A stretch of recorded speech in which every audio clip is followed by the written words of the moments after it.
You've heard the warning, debt is a death sentence. Credit cards, loans, mortgages, all designed to trap you, stress you out, keep you barely afloat. That is, unless you're one of the ultra-rich. For the wealthy, leverage borrowed money isn't a burden, it's their most powerful strategy. The ultra-wealthy, they build entire empires on borrowed money. This isn't a weakness. It's precisely what makes them safer, richer, and more powerful. Today, we're ripping apart this dangerous myth. I'll reveal how they do it and why this exact same strategy devastates everyone else. First, let's expose the illusion of debt. The real secret, it's how debt operates in two entirely different ways, for the elite and for everyone else. You're probably in debt right now. Let's talk about the absolute nightmare of how it actually works for most people. Most people! For you, that means endless monthly payments, interest relentlessly piling up on things that either lose value every single day or just disappear entirely. A car that depreciates faster than you can blink. A house that sucks up all your available cash. Or credit cards that are actively compounding, working against you. But here's the absolute worst part. It's how you're paying for all of it. Because for most of us, this debt is paid with money that's already been taxed.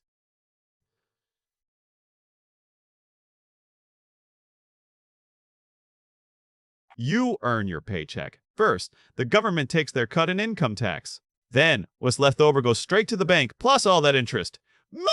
You're getting hit twice, paying taxes then paying interest all at once. Your paycheck hits every month, then, poof, a significant chunk of it just vanishes. You probably look at your debt and think, that's the problem. Think again, it's an illusion. Here's the truth. Debt itself isn't the enemy. It only becomes a crippling problem when you have zero leverage. For most people, that debt is strapped to an unstable income with almost no collateral to back it up. You've got assets that aren't growing, and those mandatory monthly payments just relentlessly pile up. Miss too many payments, the bank won't hesitate. They'll take that asset back every single time.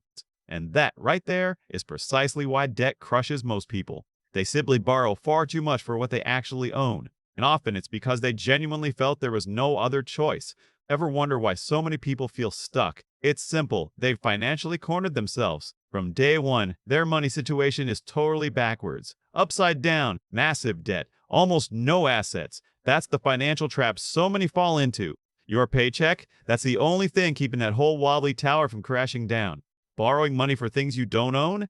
Guess what? Your bank just became your landlord. Until that final payment clears, you don't own a thing. You're just renting your own life. And that's precisely why consumer debt comes with those insane interest rates. If your job stops, what happens? All those payments stop right along with it. When payments stop, the loan breaks. And just like that, you're in default. So the bank prices that risk accordingly. Sky-high interest, strict terms, zero flexibility. Face it, everyone borrows money. Rich or struggling, chances are you're borrowing too. The brutal truth? The wealthy borrow against what they own. You're taking on debt to buy things you can't truly afford. And this is where everything changes and is a one die.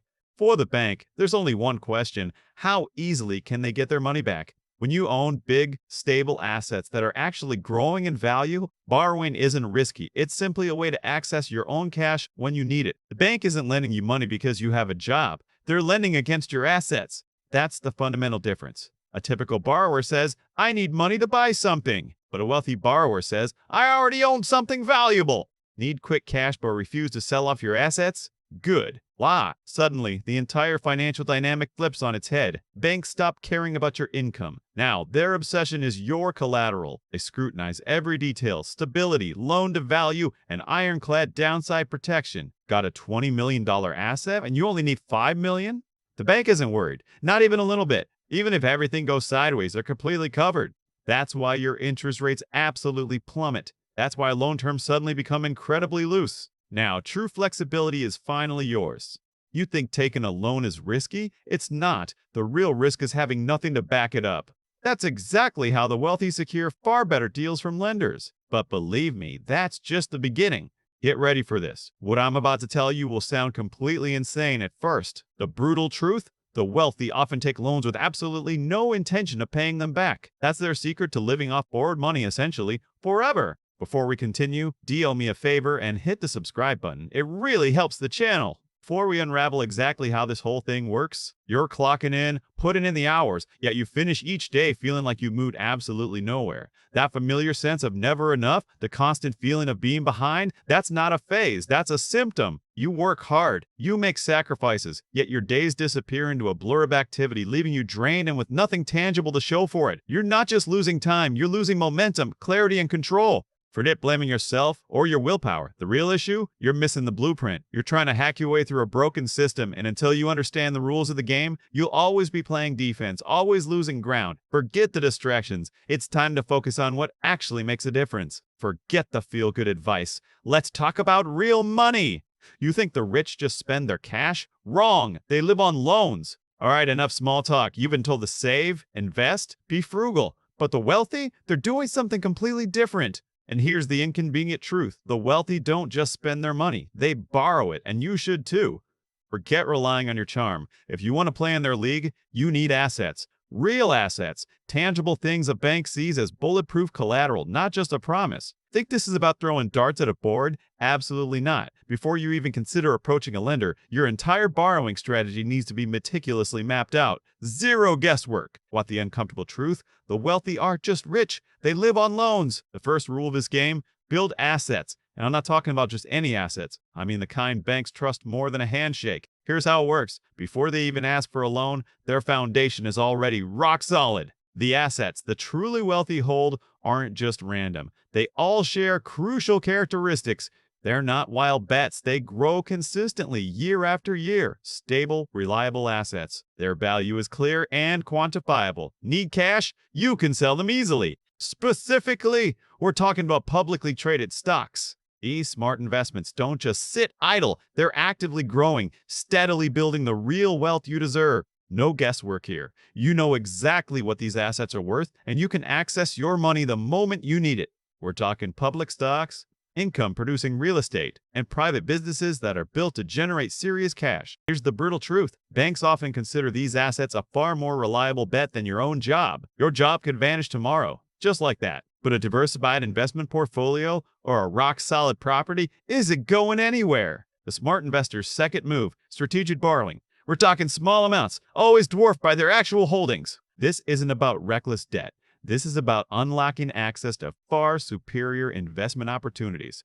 Even with millions in assets, you can't just waltz into a bank and demand a loan. It's about mastering the right ratios. It's time to rethink how you access your wealth. You can access millions in cash, even when you're already holding tens of millions in assets. This isn't some financial loophole. It's a powerful tool called a low loan-to-value ratio. Banks sees you as the ideal borrower. They'll happily lend you cash at a low rate because your risk is practically zero. You can pay back that loan whenever you want. So, what's the move? You never pay it back. Not ever. This is where Step 3 reveals its true brilliance, because this loan isn't structured for traditional payoff. It's engineered for absolute, unparalleled flexibility. Let's dive headfirst into Step 3. The brutal truth about most loans? They are engineered for maximum payment, not your quick escape. When it comes to loans, there are two fundamentally different blueprints for how they operate. Wah! For most of us, there's only one option: income-backed loans. The bank lends against your paycheck, forcing you into a corner to pay down that principal every single month. You are caught in the relentless cycle. Pay what you borrowed, plus interest, month after month, until it's finally gone. No shortcuts, no easy escape, just the relentless grind. But the wealthy? They play an entirely different game. They secure asset-backed loans. The bank isn't betting on their salary. It's lending against the empire they've already built. With an asset-backed loan, the entire payment structure flips. Often you only need to cover the interest. Rue! Only the interest. Let that sink in for a second. Not the principal, just the interest. Picture this: $50 million. Real estate, stocks, everything you own. Head to a private bank. Secure an asset-backed loan. Your mission? To live purely off that capital. Here's why. Loans are not income, and anything that isn't income isn't taxable. So, the bank gives you a cool $10 million over 10 years at a laughable 3% interest. Forget salaries. That's not how the ultra-rich fund their everyday lives. They live off liquidity created by asset-backed loans. So why the hell would they do that? Why not just sell the assets? Here's the brutal truth. Loans are not income, and that means they aren't taxable. Picture this. A bank loans you $10 million for 10 years, just 3% interest. That's a 20% loan-to-value ratio. Ultra safe. For private bank, Anything from 10 to 25% is considered rock solid. You sign the papers, and bam, $10 million hits your account. And that money, it's completely untaxed because it's borrowed, not earned. That's the key. The catch? Your only required payment is just the interest. Picture $300,000 a year, bare minimum. The loan agreement says 10 years, flat. We'll cover the end game in a moment. For now, you dictate how quickly you burn through that cash. You could stretch that out, treat it like $700,000 a year in spending power for the next 10 years. Your pace? Completely your decision. Now, fast forward 10 years. You've already flushed $3 million in interest down the bank's drain. The principal? Still a full $10 million, untouched. So, what happens next? Sure, you got options, but let's be real, two paths are overwhelmingly common. Your first option, you refinance. You take on a new multi-million-dollar loan just to close the old one, and you keep right on paying interest. Why on earth would you do that? What about the alternative, selling off your assets? To raise $10 million net, you could be forced to dump $20 million worth of assets. That triggers millions in taxes and permanently kills any future upside. Why pay $8 million in taxes today when you could pay just $300,000 a year? Then let inflation chip away at the real burden over time. Then there's option 2. You refinance and expand. Imagine this. Over those 10 years, your assets could have grown exponentially. Picture this. Your investment portfolio starts at $50 million and then it doubles. That means the bank can now lend you $20 million, all while keeping that same loan-to-value ratio. The old loan is paid off, and just like that, you've got even more cash in your pocket. And this entire cycle just keeps repeating.